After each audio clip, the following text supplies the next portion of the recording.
ஆராதனைக்குரியவரே, உம்மை நாங்கள் ஆராதிக்கின்றோம். எல்லோரும் என்னோட கூட சேர்ந்து கர்த்தரை ஆராதிப்போம். வாருங்கள். Let's sing for the glory of God. Let's all give all the glory to Jesus Christ.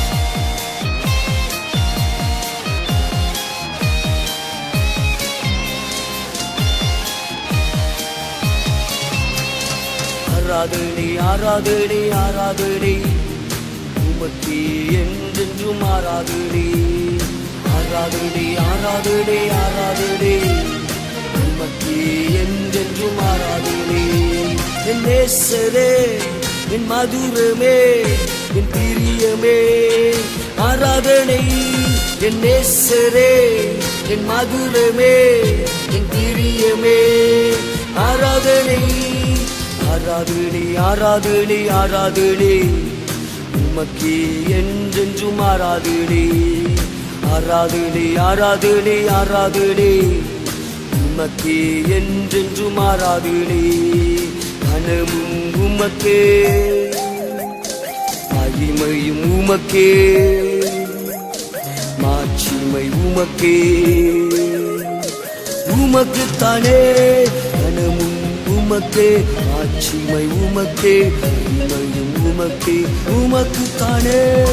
ஆராதனை ஆராதனை ஆராதனை உமக்கே என்றென்றும் ஆராதனை. ஆராதனை ஆராதனை ஆராதனை உமக்கே என்றென்றும் ஆராதனை.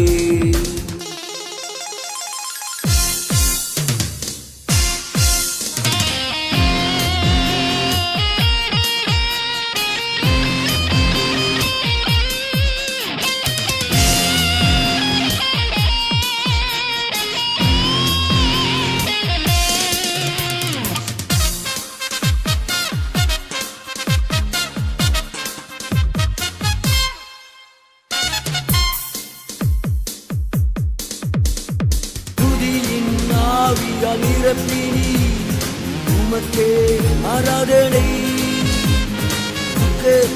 ஆவியை நீக்கினி உமக்கே ஆராதனை. துதியின் ஆவியால் நிரப்பினி உமக்கே ஆராதனை. துக்கத்தின் ஆவியை நீக்கினி உமக்கே ஆராதனை. ஆராதனை ஆவியை தந்தி உமக்கே என்றென்றும் ஆராதனை. ஆராதனை ஆவியை தந்தி உமக்கே என்றென்றும் ஆராதனை.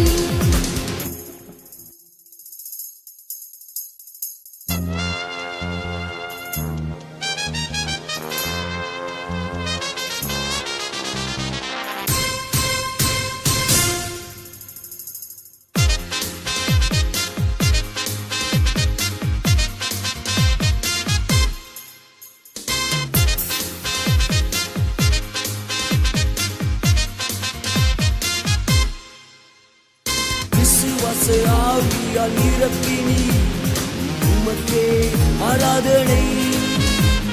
சந்தேக ஆவியை நீக்கினி உமக்கே ஆராதனை. விசுவாச ஆவியால் நிரப்பினி உமக்கே ஆராதனை. சந்தேக ஆவியை நீக்கினி உமக்கே ஆராதனை. சாந்தமுள்ள ஆவியை தந்தி உமக்கே என்றென்றும் ஆராதனை. சாந்தமுள்ள ஆவியை தந்தி உமக்கே என்றென்றும் ஆராதனை.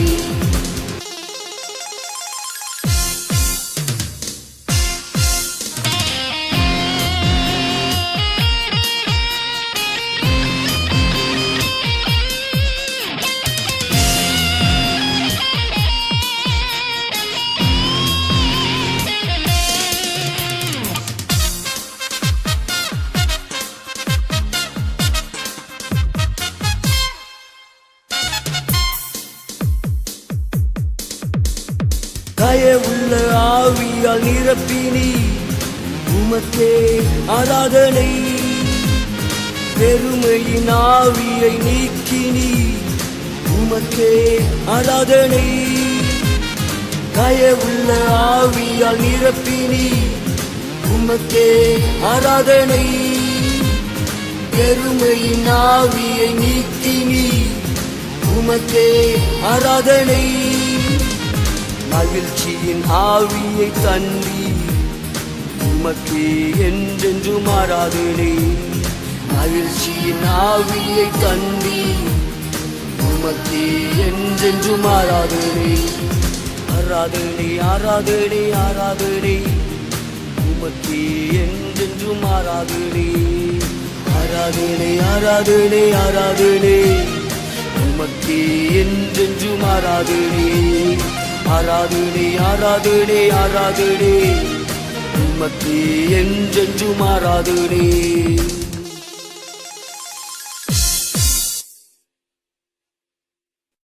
BEM விடுதலை ஊழிய வல்லமை பயிற்சி முகாம் தூத்துக்குடியில் 5 நாட்கள் நடைபெற உள்ளது.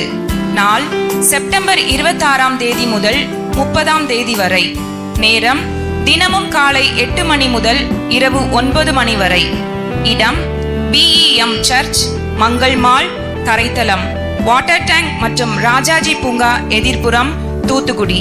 தொடர் போதனைகள் reverend doctor M. Ralston, director of mission BEM.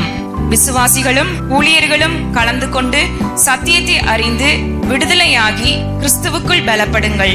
கருத்தரங்கின் உள்ளடக்கம்: ஆவிக்குரிய உலகத்தின் ஆழங்களை பற்றியும் சாத்தானின் ஆழங்களை பற்றியும், தேவனுடைய ராஜ்யம் மற்றும் பரலோக ராஜ்யத்தின் ஆழங்களை பற்றியும், 5 வகையான ஊழியங்களை பற்றியும், ஆவிக்குரிய 3 எதிரிகளை பற்றியும், ஆவி, ஆத்துமா, சரீரம் ஆகிய போதனைகளை பற்றியும், ஆத்தும ஆதாயம் செய்யும் பல வழிமுறைகளை பற்றியும், ஒவ்வொரு வகையான ஆவிகளையும் அதன் கிரியைகளை பற்றியும், பரிசுத்த ஆவியானவரோடு இசைந்து இணைந்து நடப்பதை பற்றியும், உபவாசத்தின் ரகசியங்களை பற்றியும், ஆவிக்குரிய உலகத்தின் பிரமாணங்களையும் கோட்பாடுகளை பற்றியும், பல வகையான ஜெபங்களை பற்றியும், வேதத்தை தியானிக்கும் ரகசியங்களை பற்றியும், தலைமுறை சாபங்களையும் பில்லிசுனிய சாபங்களை உடைக்கும் வழிமுறைகளை பற்றியும், விடுதலையில் வாழும் ரகசியங்களை பற்றியும், சபை ஊழியங்களை பற்றியும், வரங்களை பற்றியும் அறிந்து கொள்ளவும்,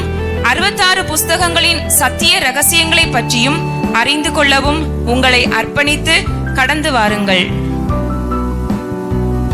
அனுமதி இலவசம், தங்கும் வசதி உண்டு. கர்த்தர் தாமே உங்களை ஆசீர்வதிப்பாராக. BEM சபை ஆராதனை ஒழுங்குகள்: ஒவ்வொரு நாளும் அதிகாலை ஜெபம் காலை 5:30 மணி முதல் 6:30 மணி வரை. ஒவ்வொரு நாளும் ஆண்கள் ஜெப கூடுகை இரவு 9 மணி முதல் 10 மணி வரை. திங்கட்கிழமை ஆலோசனை நாள் காலை 9 மணி முதல் இரவு 9 மணி வரை. தனியாகவும் குடும்பமாகவும் ஆவிக்குரிய மற்றும் மருத்துவ ஆலோசனைகளை பெற்று ஜெபிக்க முன்பதிவு செய்யவும். செவ்வாய்க்கிழமை இந்திய தேசத்திற்காய் விசேஷ ஜெபம் காலை 10 மணி முதல் 1 மணி வரை. அபிஷேக ஜெபக்கூடுகை மாலை 6 மணி முதல் 8 மணி வரை. புதன்கிழமை கட்டுதல் கட்டவிழ்த்தல் ஜெபம் காலை 10 மணி முதல் 1 மணி வரை. குடும்ப ஆசீர்வாத கூட்டம் மாலை 6 மணி முதல் 8 மணி வரை. வியாழக்கிழமை பிள்ளைகளுக்காக விசேஷ ஜெபம் காலை 10 மணி முதல் 1 மணி வரை. திருமணம் நடக்கவும் குழந்தை பாக்கியம் உண்டாகவும் ஜெபம் மாலை 6 மணி முதல் 8 மணி வரை. வெள்ளிக்கிழமை விசேஷ உபவாச ஜெபம் காலை 10 மணி முதல் 1 மணி வரை. தொழில் ஆசீர்வாத கூட்டம் மாலை 6 மணி முதல் 8 மணி வரை. இரவு ஜெபம் இரவு 10 மணி முதல் 1 மணி வரை. சனிக்கிழமை சுகமளிக்கும் விடுதலை கூட்டம் காலை 10 மணி முதல் 1 மணி வரை.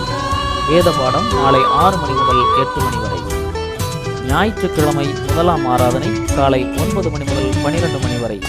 இரண்டாம் ஆராதனை மாலை 6 மணி முதல் 8 மணி வரை.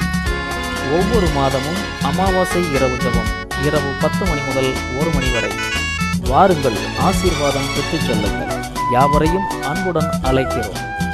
இடம் BEM சபை, மங்கள் மால், தரைத்தளம், வாட்டர் டேங்க் எதிரில், பாளையங்கோட்டை பிரதான சாலை, தூத்துக்குடி. தொடர்புக்கு பாஸ்டர் டாக்டர் M. ரால்ஸ்டன், தலைமை போதகர் BEM சபை, இயக்குனர் BEM மிஷனரி ஸ்தாபனம்.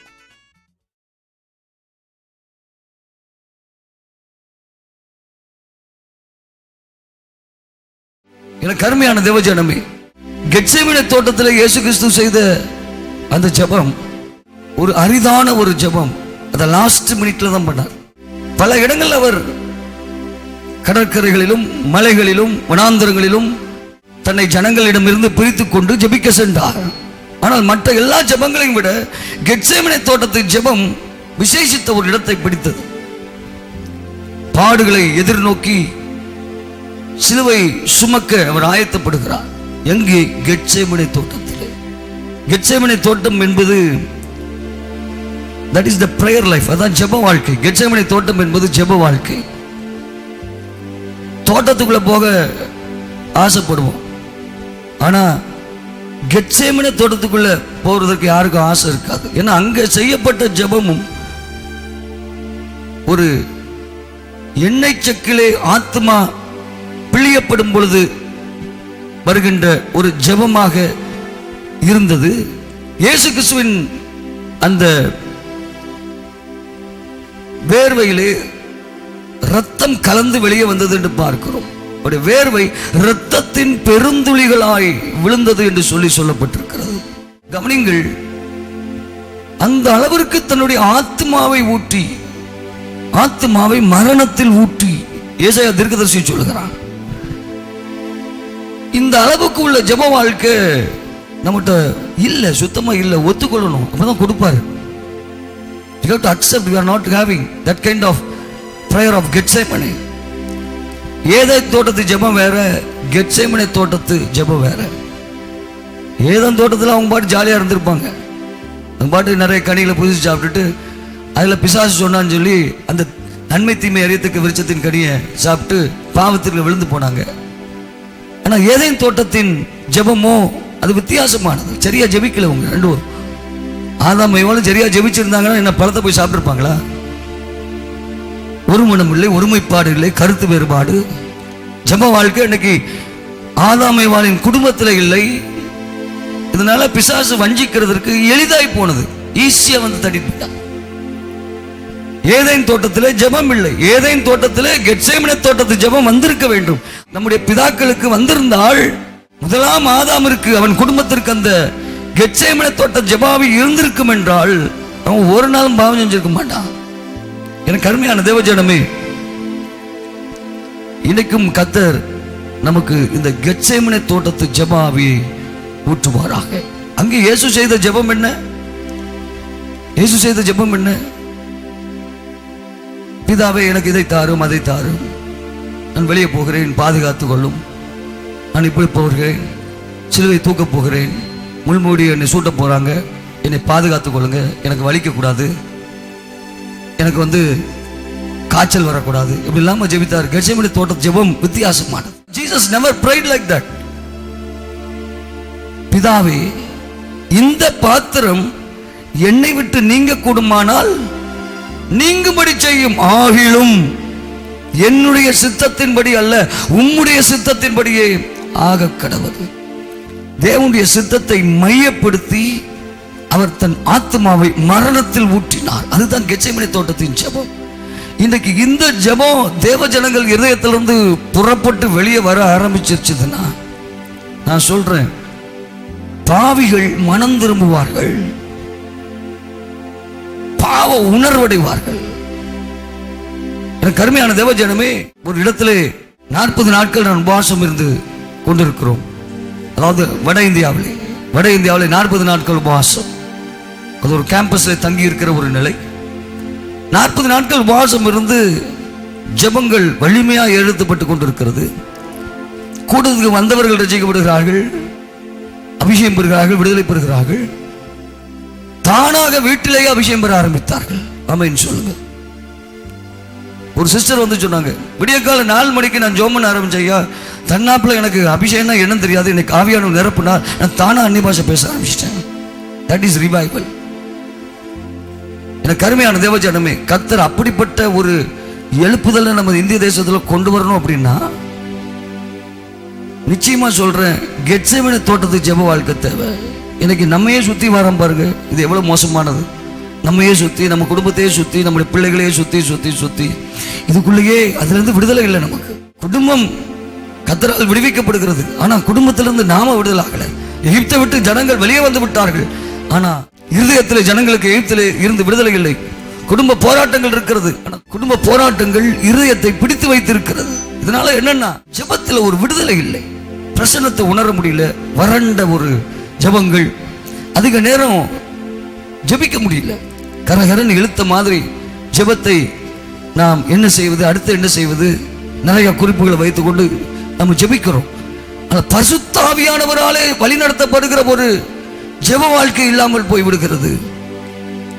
கவனிங்கள், ஜெப ஆவி என்று சொல்லும் போது, ஜெப அபிஷேகம் என்று சொல்லும் போது, அப்படி நம்முடைய ஆவியும் தேவனுடைய ஆவியும் ஒன்று இணைந்து போவது, கர்த்தரோடு இசைந்து போவது. ஆமென் சொல்லுங்க. ஜெப வாழ்க்கையிலே, ஜெப நேரங்களிலே உங்களுடைய ஆவியும் கர்த்தருடைய ஆவியும் இசைந்து போக வேண்டும். கர்த்தரோடு இசைந்து இருக்கும் பொழுது அவருடனே ஒரே ஆவியாகி போகிறோம். கர்த்தரோடு இசைந்து இருக்கிறவன் அவரோட கூட ஒரே ஆவியாய் இருக்கிறான். எனக்கு அருமையான தேவஜனமே, இப்படிப்பட்ட ஒரு கெத்சேமனே தோட்டத்து ஜெப வாழ்க்கை நமக்கு அவசியம். கர்த்தருடைய விருப்பத்தை செய்யணும், விருப்பத்தை செய்யணும். என் விருப்பத்திற்கு நோ என்று சொல்லி என்னுடைய விருப்பங்களை வெறுத்து கர்த்தருடைய சித்தங்களுக்கு முக்கியத்துவம் செலுத்தி கர்த்தருடைய சித்தங்களை, விருப்பங்களை நான் விரும்ப வேண்டும், நாம் விரும்ப வேண்டும். இதுதான் கர்த்தர் நம்மிடத்தில் விரும்புகிறார். போதுமான அளவுக்கு ஜெப வாழ்க்கை இல்லாததுனால குடும்ப பிரச்சனைகள் நிறைய வந்து நிற்கிறது, நிறைய வந்து நிற்கிறது. மறுபடியும் சில பிரச்சனைகள் வருவதற்கு காரணம் என்ன? உறுதியான ஜெப வாழ்க்கை இல்லை. சிலுவை என்பது இயேசு கிறிஸ்துவுக்கு நியமிக்கப்பட்ட ஒன்று. பிதாவாகிய தேவன் தன் குமாரனாகிய இயேசுவுக்கு நியமித்த ஒன்று. பைபாஸ் பண்ண முடியாது. சிலுவை எடுக்க மாட்டேன்னு சொல்ல முடியாது. அந்த கெத்சேமனே தோட்டத்திலே பாடுகளை சகிக்க இயேசு கிறிஸ்து சித்தத்துக்கு ஒப்பு கொடுத்து ஜெபிக்க வேண்டியதாக இருந்தது. அப்பொழுது ஒரு தூதன் இறங்கி வந்து இயேசுவை பலப்படுத்தினார். என்றைக்குமே கெத்சேமனே தோட்டத்தை ஜெபத்தை செய்யும் போது தூதன் இறங்கி வந்து நம்மை பலப்படுத்துகிறத பார்க்க முடியும். ஆவி ஆத்மா சரத்தில் பலப்படுத்தப்படுவோம். முகங்குப்புற விழுந்து இயேசு ஜெபித்த அந்த ஜெபத்தை எபிரேய வாக்கியம் சொல்லும் பொழுது கண்ணீர் விட்டு கதறி ஜெபிக்கிற ஒரு காரியத்தை குறித்து எழுதுகிறார். மகா சத்தத்தோடு, பெருந்தொனியோடு அவர் கதறி ஜெபிக்கிறார். கதறி ஜெபிக்கிற அனுபவம் நமக்கு வரட்டும். மன்றாடி ஜெபிக்கிறோம், கெஞ்சி ஜெபிக்கிறோம், நிறைய ஜெபங்களை நாம் செய்ய படித்திருக்கிறோம். ஆனால் கதறி ஜெபிக்கிற ஜெபம் இல்லை. நரகத்துக்கு போகிற ஆத்துமாக்களை தடுத்து நிறுத்த கதறுதலின் ஜெபம் தான் தேவைப்படும். அதுதான் ஜனங்களை தடுத்து நிறுத்தும். பரலோகத்துக்குள்ள ஜனங்களை வழி நடத்தணும் அப்படின்னா கதறி ஜெபிக்கும் கெத்சேமனே தோட்டத்து ஜெபங்கள், பெருந்தொனியோடு மகா சத்தமாய் மூங்குப்புற விழுந்து கண்ணீர் சிந்தி எல்லாம் மிக்ஸ் ஆகி வர்ற அந்த ஒட்டுமொத்தமான அந்த ஜெபம் தான் கெத்சேமனே தோட்டத்தின் ஜெப வாழ்க்கை. சத்தமாமின்னு சொல்லுங்க. எனக்கு அருமையான தேவஜனமே, நம்ம ஸ்டைலா ஜோமனை படிச்சிட்டோம். அதாவது சிம்பிளா ஜோமனை படிச்சிட்டோம், சுருக்கமா ஜோமனி முடிக்க படிச்சிட்டோம். நிறைய காரியங்களை நாமே தந்திர வழிமுறைகளை கையாண்டு விட்டோம். எப்படி ஜோமன்னா அந்த காரியம் கிடைக்கும், எதை வலியுறுத்தினா இது பண்ணும், இப்படிலாம் நிறைய ஜெபத்திலேயே தந்திரமா யோசிக்கணும். இதெல்லாம் வேண்டாம், இதெல்லாம் ஒதுக்கணும். எனக்குள்ள பூரணமாய் அந்த ஜெபாவி இறங்கி வந்து என்னை பூரணமா கர்த்தர் பயன்படுத்தணும். ஆமென் சொல்லுங்க. Prayer life, a solid prayer life. கவனிங்கள், கர்மேல் பர்வதத்திலே எலியா அக்கினி இறங்கி வர பண்ணி, ஜெபத்தினாலே அக்கினி இறங்கி வர பண்ணி ஒரு பெரிய வெற்றியை கொண்டு வந்து கர்த்தரே தெய்வம் என்று அங்கே நிரூபிக்கிறான். கவனிங்கள், ஆனால் அவன் பயந்து சூறை செடிக்குள்ளே போகிற நிலை. ஆனால் அதே எலியா தான் சொன்ன, ஆகாபுக்கு சொன்ன தீர்க்க தரிசனத்தின் நிறைவேறுதலுக்காக உள்ளங்கை மேகம் வருவரைக்கும் போராடி ஜெபிக்கிறான், விடாப்பிடியாய் ஜெபிக்கிறான். 7 தடவை ஜெபிக்கிறான். 7 தடவை ஜெபித்த உடனே உள்ளங்கை மேகம் வந்து விடுகிறது. ஜெபத்தை நிறுத்தி விட்டான். எப்பொழுது ஜெபத்தை ஆரம்பிக்க வேண்டும், எப்பொழுது ஜெபத்தை முடிக்க வேண்டும், அந்த ஜெபத்தின் அளவீடுகள் நமக்கு தெரிய வேண்டும். ஒரு காரியத்திற்கு மிஞ்சி அளவில்லாம போய் ஜெபித்து நேரத்தை வேஸ்ட் பண்ணக்கூடாது. அழிந்து போகிற ஆத்துமாக்களுக்காக ஜெபித்துக் கொண்டே இருக்க வேண்டும். அதுக்கு கால அளவு கிடையாது. ஆமென் சொல்லுங்க. அநேக ஜெப குறிப்புகளுக்கு, காரியங்களுக்கு கால அளவீடு இருக்கிறது. இவ்வளவு ஜெபித்து அது நிறைவேறும் இருக்குது. சத்தமாமேன்னு சொல்லுங்க. ஆகவே ஜெபத்திலே தேவ சித்தத்தை அறிந்து ஜெபிக்கும் போது காரியங்கள் நமக்கு கைகூடி வருகிறது. கவனிங்கள், எலியா தான் சொன்ன தீர்க்க தரிசனம் நிறைவேறுவதற்கு அவன் போராடி ஜெபித்தான். ஆனால் அதே எலியா சூரச்செடியின் கீழே போய் உட்கார்ந்து இருக்கிறான். He lost his prayer life. தன் ஜெப வாழ்க்கையை இழந்தவனாய் சூரச்செடியின் கீழே போய் உட்கார்ந்து இருக்கிறான். எனக்கு அருமையான தேவஜனமே, போதும் கர்த்தாவே போதும், ஜெபித்தது போதும். கவனிங்க, போராட்டங்கள் வரும்பொழுது ஜெபித்தது போதும். முதல் அடி எங்க விழும்னா ஜெப வாழ்க்கைக்கு தான் விழும். சாசானவன் அந்த ஜெபத்தை, ஜெப வாழ்க்கையை எடுத்து போடுவதற்குத்தான், நிறுத்துவதற்குத்தான் அவன் பல விதங்களிலே போராடி கொண்டிருக்கிறான். இதை நாம் ஜெபித்து ஜெயம் எடுக்க வேண்டியது அவசியம். ஜெபிப்பது பிசாசுக்கு பிரியமில்லை. நாம் ஜெபிக்கும் பொழுது பிசாசின் கிரிகள் அழிக்கப்படுகிறது. ஜெபத்தில் யுத்தம் பண்ணி ஜெபிக்கும் போது பிசாசின் கிரிகள் அழிக்கப்படுகிறது. அதை பிசாசு விரும்பவில்லை. ஆகவே ஜெபிப்பதற்கு பல தடைகளை கொண்டு வருகிறான். ஜெப நேரம் என்று வரும் பொழுது 4 பேரை அனுப்புறான். ஜெப நேரம் என்று சொல்லும் பொழுது 2 பேரை தூரத்துல இருந்து போன் பண்ண வைக்கிறான். ஜெப நேரம் என்று வரும் பொழுது அப்பொழுதுதான் முக்கியமான காரியங்களை செய்ய எண்ணங்களை கொடுக்கிறான். ஜெப நேரம் என்று வரும் பொழுது அப்பொழுதுதான் காய்ச்சல் அடிக்கிறது மாதிரி உணர்வுகளை கொடுக்கிறான். கவனிங்கள், இதுக்கெல்லாம் எவ்வளவு பலியாகிறோம். வாரத்தில் ஒரு நாள் உருப்படியா ஜெபித்திருப்போம் அப்படின்னா கிடையாது. அந்த அளவிற்கு பிசாசு கொடுக்கிற காரியங்கள், எண்ணங்கள், உணர்வுகள் இதற்குத்தான் பலியாகிறமே ஒழிய ஆண்டவருக்கென்று ஆண்டவருடைய சமூகத்தில் தரித்திருக்கிற ஒரு நிலை நம்மிடத்தில் இல்லை. அன்றைக்கு அன்னாளை போன்றவர்கள் 84 வயதுள்ள அந்த விதவை இரவும் பகலும் ஆலயத்திலே ஜெபித்துக் கொண்டிருந்தால், அப்படிப்பட்ட ஹல்லேலூயா தாயார்கள் இங்கே ஜெபிக்கிறவர்கள் எழும்ப வேண்டும். சதமாமேன்னு சொல்லுங்க. ஆலயத்திலேயே தங்கி ஜெபங்கள் 24 மணி நேரமும் ஏறெடுக்கப்படுகிற ஒரு நிலை ஆலயத்தில். சதமாமேன்னு சொல்லுங்க. கர்த்தருடைய நாமம் மகிமைப்படுவதாக. எனக்கு அருமையான தேவஜனமே, அன்னாளை பாருங்கள், அவள் இருதயத்தை ஊட்டி ஜெபிக்கிறவள். ஜெப ஆவி அவரிடத்தில் இருந்தது, ஜெப வாழ்க்கை அவரிடத்தில் இருந்தது. அவள் ஒருவேளை தன்னுடைய ஒரு குழந்தைக்காக, குழந்தை பாக்கியத்திற்காக ஜெபித்திருக்கலாம். ஆனால் அன்னாள் ஒரு ஜெப வாழ்க்கை உள்ளவள். வெளிநாளுக்கோ ஜெப வாழ்க்கை கிடையாது. ஏன்னா புசுன்னு பிள்ளைகள் பிறந்துருச்சுது. வேற என்ன, பிள்ளைகளுக்காக ஜெபிக்க வேண்டிய வசதி தேவையில்லை. எல்கனா இருக்கிறான், புருஷன் இருக்கிறான், வேண்டியதெல்லாம் வாங்கி கொடுக்கிறான். அன்னாளுக்கு இரட்டிப்பான பங்கு கொடுத்தாலும் அன்னாள் ஜெப வாழ்க்கையை இழக்கவில்லை. அவனுடைய வாழ்க்கை கவனிங்கள், ஒரு குழந்தையினாலே ஆசீர்வதிக்கப்பட்டாலும், ஒரு சாமுவேலினாலே ஆசீர்வதிக்கப்பட்டாலும் பயபக்தியாய் பொருத்தனையை நிறைவேற்றுவதற்காக சாமுவேலை கொண்டு போய் ஆலயத்தில் விடுகிறாள். ஆனால் அந்த சாமுவேலுக்காக இருதயத்தை ஊட்டி ஜெபித்துக் கொண்டே இருக்கிறாள். சாமுவேல் பிறப்பதற்கும் ஜெபம் தேவைப்பட்டது.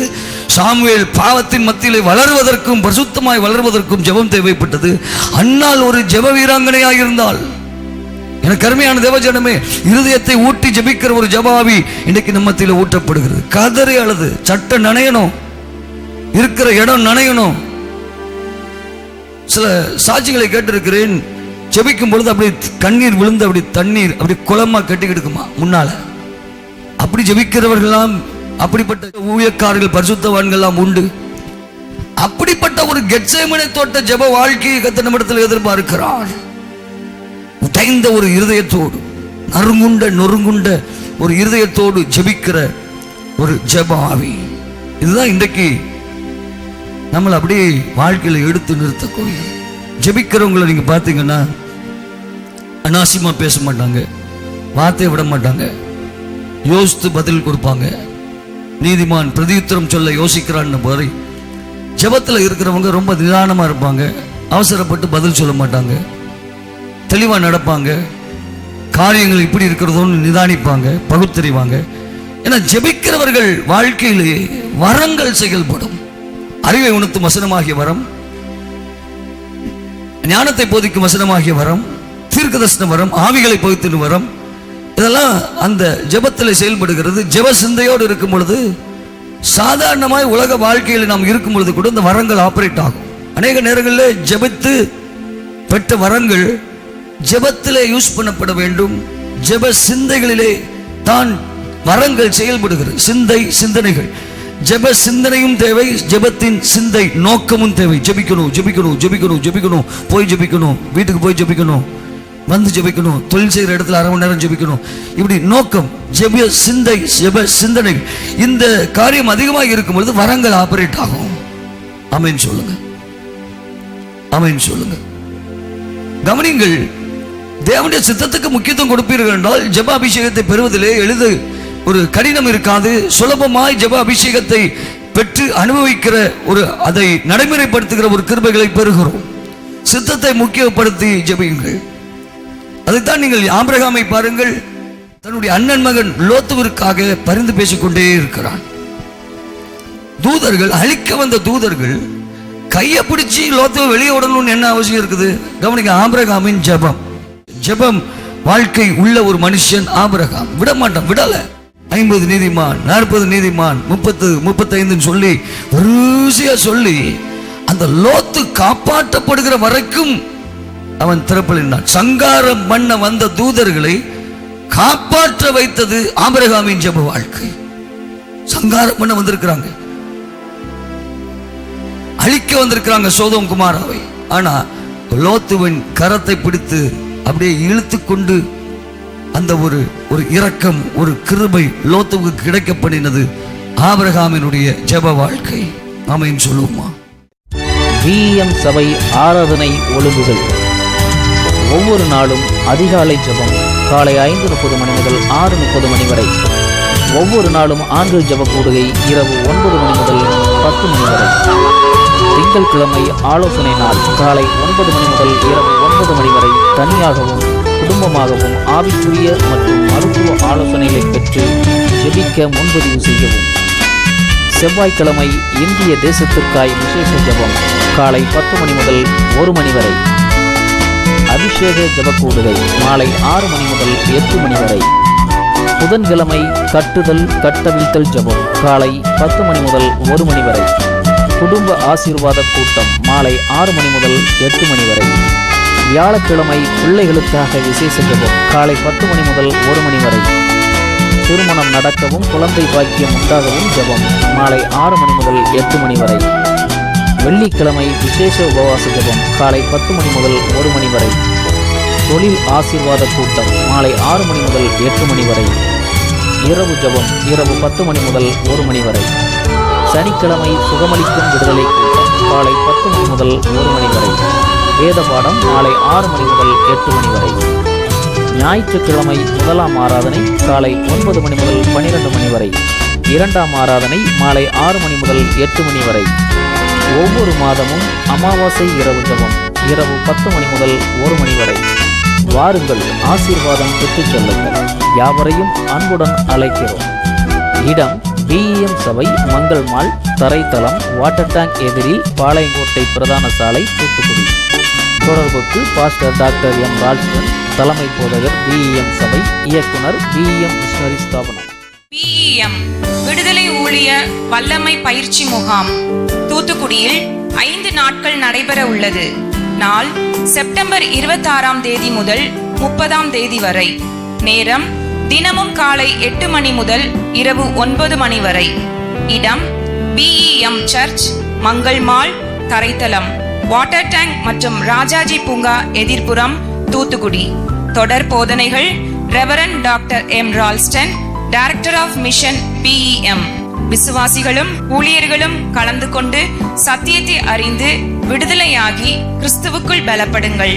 கருத்தரங்கின் உள்ளடக்கம்: ஆவிக்குரிய உலகத்தின் ஆழங்களை பற்றியும் சாத்தானின் ஆழங்களை பற்றியும், தேவனுடைய ராஜ்யம் மற்றும் பரலோக ராஜ்யத்தின் ஆழங்களை பற்றியும், 5 வகையான ஊழியங்களை பற்றியும், ஆவிக்குரிய 3 எதிரிகளை பற்றியும், ஆவி, ஆத்துமா, சரீரம் ஆகிய போதனைகளை பற்றியும், ஆத்தும ஆதாயம் செய்யும் பல வழிமுறைகளை பற்றியும், ஒவ்வொரு வகையான ஆவிகளையும் அதன் கிரியைகளை பற்றியும், பரிசுத்த ஆவியானவரோடு இணைந்து நடப்பதை பற்றியும், உபவாசத்தின் ரகசியங்களை பற்றியும், ஆவிக்குரிய உலகத்தின் பிரமாணங்களையும் கோட்பாடுகளை பற்றியும், பல வகையான ஜெபங்களை பற்றியும், வேதத்தை தியானிக்கும் ரகசியங்களை பற்றியும், தலைமுறை சாபங்களையும் பில்லிசுனிய சாபங்களை உடைக்கும் வழிமுறைகளை பற்றியும், விடுதலையில் வாழும் ரகசியங்களை பற்றியும் சபை ஊழியங்களை பற்றியும் வரங்களை பற்றியும் அறிந்து கொள்ளவும்